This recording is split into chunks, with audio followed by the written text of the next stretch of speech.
to me by various people is that it's the same thing that has been going on in Philadelphia for the last 5 or 6 weeks. Yeah, it's hard not to have a little smile when stating that news there. About 3.5 hours away from Monday Night Football. We'll get to see it in person, see exactly what goes on. Adam, stay right there. We're coming back to you momentarily. Doug Peterson, by the way, has reiterated Carson's 100% our guy. But, Mina, is it the right time to maybe get Jalen Hurts a little more involved in this Eagles offense?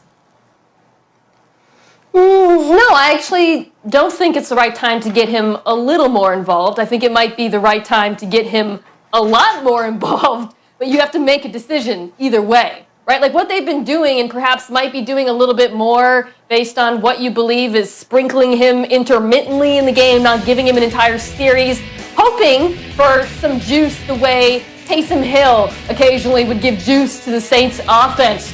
But this isn't the Saints offense. Like, tinkering around the margins isn't going to help the Eagles. That's like taking a bad song and just playing some tambourine on top of it. It's not helpful.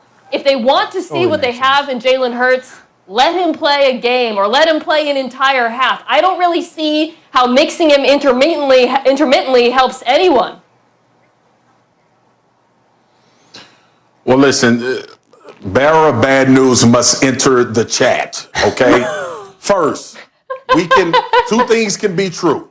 We can identify all of the stuff that's going on around Carson Wentz and acknowledge the fact that he's playing with a tough deck of cards. That's number one. Offensive line, requisite weapons on the outside, play calling by the coach. We all agree on that. The second thing is this, all right? Carson Wentz has sucked. And that's why we're having this conversation. That's the bottom line. That's the truth. And the real reason it's relevant is because the NFC East sucks. So you don't go to Jalen Hurts to further my point because unbeknownst to people that's living under a rock, they can still win their division. And the person that gives you the best shot to do that is Carson Wentz. Now, I agree. I like the fact that Jalen Hurts is getting more reps because if you see Carson go out and he's abysmal, at least you can say we gave Jalen Hurts some reps if you have to go that way and make an in-game adjustment. But the bottom line is this, and then I'm going to get a floor to his brother, Dan Orlovsky. If Carson Wentz was not a $100 million quarterback, these conversations wouldn't be as intense. Such is life in the NFL. Such is life for a quarterback, all right? So now that he has his money, we expect him to lift a lot of those things we say that he's lacking. He's not. So in response, Jalen Hurts has the potential to play.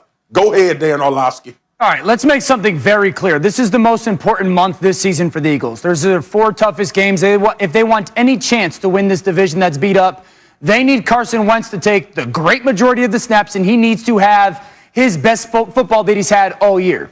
Now, what does that look like? Going to the game tonight that'll kick off in about 3 hours. First of all, run more plays that I call Siri, C-I-R-I. Call it, run it. Just get to the line of scrimmage and just call plays and run them. Don't spend so much time trying to operate in perfection. Don't break the huddle with 10 seconds left and have no chance. Get to the line of scrimmage, take a mental breather, just call plays and go operate them. Let their instincts and reactions take over. Number 2, get Miles Sanders out in space. He's actually a very, very good player. Get him a minimum of 15 to 17 touches tonight out in space. Number 3, use Jalen Reagor as an actual wide receiver. He can do it. He's not just a gadget guy. Utilize him in a bunch of different routes. Number 4, at least 10 times tonight, get Carson Wentz out of the pocket.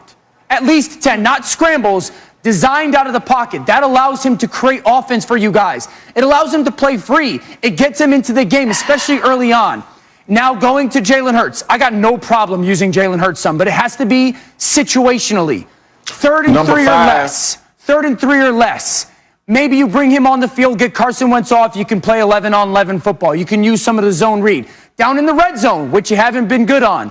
Down in the red zone, 11-on-11 football, zone read, RPO, quarterback run. This is Carson Wentz's offense. He's got to play good football. All right, 3.5 hours away from Monday Night Football. Keep it right here on ESPN for that. We have a developing story right now happening in the NFL. Let's bring Adam Schefter back in for that. What's going on, Adam? Laura, I'm told that the NFL is now considering a 3rd postponement to the Ravens-Steelers game. It's already moved the game from Thanksgiving to Sunday to Tuesday tomorrow night. That is now being scheduled, but I understand that basically it could be moved to later this week. And so the NFL continues to do everything it can to try to get this game played at any point in time. So it still could be this week, which would lead to other questions, of course. What would happen to the Steelers game in Week 13? What would happen to the Ravens game in Week 13? But it's possible that both teams could be playing a second game on a short week. But one of the moves that the league is considering right now is moving this game out of the Tuesday night slot to later this week. Maybe Wednesday, maybe Thursday. We'll see how it plays out. But that is certainly being discussed and is on the table right now. Yeah, just one reminder.